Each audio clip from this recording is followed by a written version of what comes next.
أعوذ بالله من الشيطان الرجيم. بسم الله الرحمن الرحيم.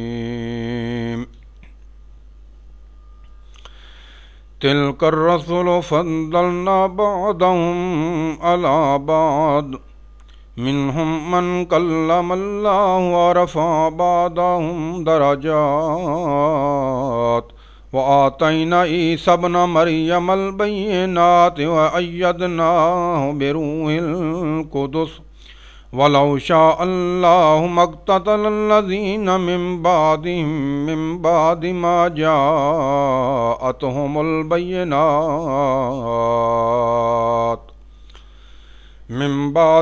جاءتهم البينات ولكن اختلفوا فمنهم من آمن ومنهم من كفر ولو شاء الله ما اقتتلوا ولكن الله يفعل ما يريد. يا أيها الذين آمنوا أنفقوا مما رزقناكم من قبل أن يأتي يوم لا بيع فيه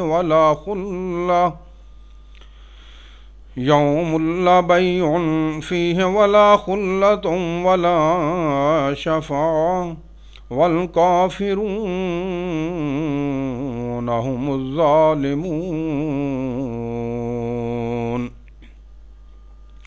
الله لا إله إلا هو الحي القيوم لا تأخذه سنة ولا نوم له ما في السماوات وما في الأرض من ذا الذي يشفع عنده إلا بإذنه يعلم ما بين أيديهم وما خلفهم ولا يحيطون بشيء من علمه إلا بما شاء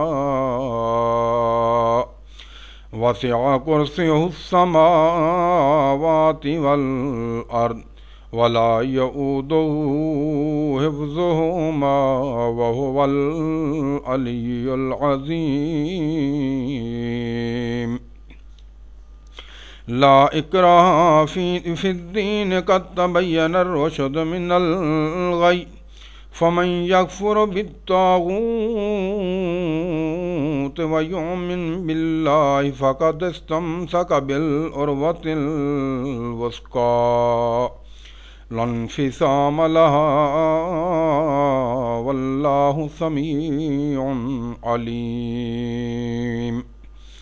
الله ولي الذين آمنوا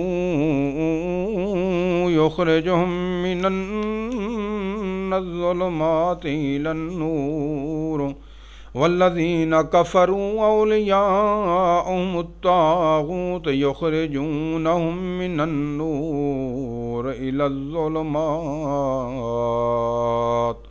أولئك أصحاب النار هم فيها خالدون.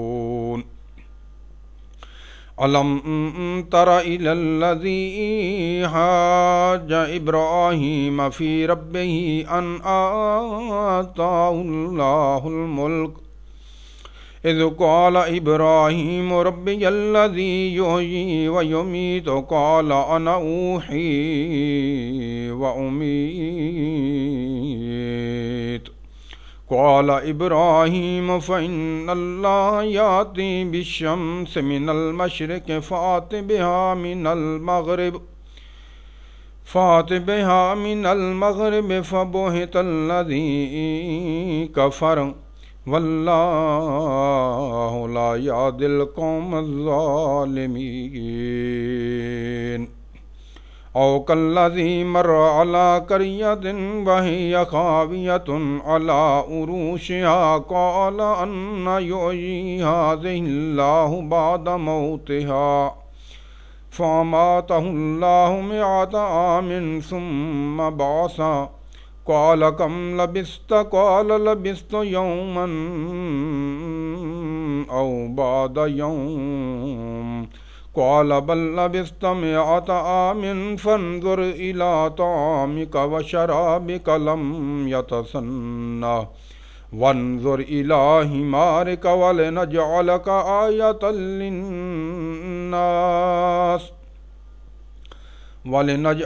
آية للناس وانظر إلى العظام كيف ننشزها ثم نكسوها لحما فلما تبين له قال أعلم أن الله على كل شيء قدير.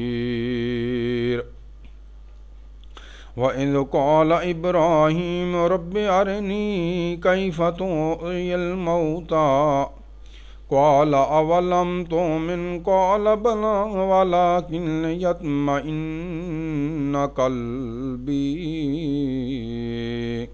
قال فخذ 4 من الطير فصرهن إليك ثم اجعل على كل جبل منهن جزءا ثم ادعهن يأتينك سعيا واعلم أن الله عزيز حكيم. صدق الله العظيم.